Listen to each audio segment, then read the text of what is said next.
أهلا بيكم في فيديو جديد من فيديوهات بسنت ستيبس في سلسلة البروبلم سولف.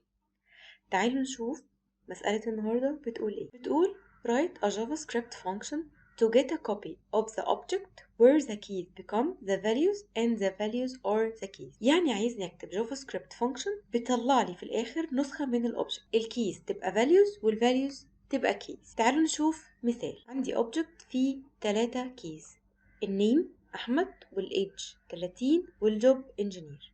المفروض ان انا هعكسه، هخلي احمد نيم 30 ايدج وانجينير جوب. طبعا ده قد يبدو في البداية ان هو شيء غير منطقي، انما الفكرة في ان احنا بنبراكتس ازاي نقلب الكي لفاليو والفاليو تبقى كي، لان وارد جدا تقابلك كيسز بالشكل ده انك عايز تقلب الفاليو تبقى كي والكي يبقى فاليو.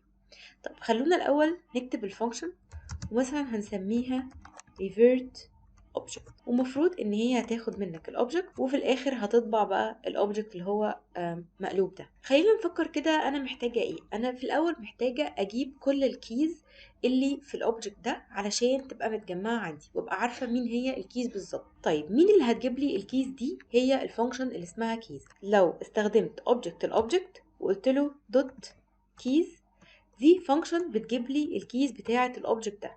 طيب بترجع لي ايه؟ بترجع لي array of string اللي هي فيها الفاليوز بتاعه الكي. فبالتالي انا هنا محتاجه احطها في variable، فهقول let keys بتساوي الاوبجكت دوت الكيز. كده انا جمعت الكيز دول. هبدا بقى الوب عليهم واحد واحد، وكل كي هشوف مين الفاليو بتاعته، وبعدين هكريت اوبجكت جديد يبقى الكي بتاعه هو الفاليو. خلونا الاول نقول انا هلت عندي new object، وده هيبقى اوبجكت فاضي، وده اللي انا هجمع فيه النسخه الجديده بتاعتي. خلونا نشوف هنعمل كده ازاي.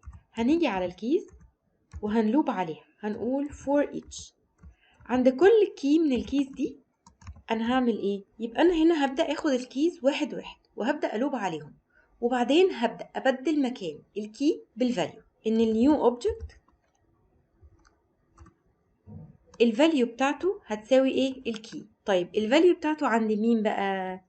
عند الاوبجكت الاصلي، عند الكي بتاعه.